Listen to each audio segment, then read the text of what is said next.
எழுப்பி, திவாகர் அவர்களே நீங்க உள்ள போனீங்கன்னா ஷோரூம் குள்ள போனீங்கன்னா ஒரு திங்ஸ் இருக்கத்துன்னு அவருக்கு தெரியல. திவாகருக்கு ஷோரூம்னா எதிரா அப்பா எனக்கு ஒன்னும் புரியலையேன்ற மாதிரி முடிச்சிருந்தானே கலாச்சார பங்கமா ஒரே வார்த்தை கலாச்சாரு. இத ஸ்டோர் ரூம்னா என்னன்னு கூட தெரியாத அளவுக்கு இந்த குழந்தை யாருக்க வளர்த்தது அப்படின்னு பிக் பாஸ் ஹவுஸ் மேட்டர் எல்லாம் கேள்வி கேட்டேனே. இண்டிவிஜுவலா பாயிண்ட் பண்ண மாதிரி இல்ல, எல்லாருமே மொக்க பண்ண மாதிரி இருந்தது. என்ன பண்ணி வச்சிருக்கீங்க அப்படின்ற மாதிரி. அப்புறம் கண்டுபிடிச்சு உள்ள போய் அவர் எடுத்துட்டு வராரு. வந்ததுக்கு அப்புறம் அது என்ன இருந்ததுன்னா ஒரு கிளாப்போட இருந்தது. கிளாப்போட வச்சு என்ன பண்ணோம்னா, நீங்க இந்த வீட்டுல யாரோட செயல் வந்து ஆக்ஷன் கட் மாதிரி இருந்ததோ அவங்க ஃபேஸ் முன்னாடி அடிச்சு என்ன செயல் எதனால அப்படிங்கறத வந்து எக்ஸ்பிளைன் பண்ணணும் அப்படின்ற மாதிரி சொன்னாரு.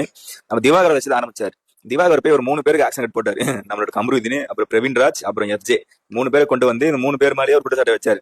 அதிக குற்றச்சாட்டை வந்து நம்மளோட கம்ருதீன் மேல தான் வச்சாரு. இது மாதிரி இந்த 3 பேருமே வந்து என்னைய பாயிண்ட் பண்ணி என்ன ரொம்ப வந்து வேணும் சண்டைக்கு இழுக்கிறாங்க.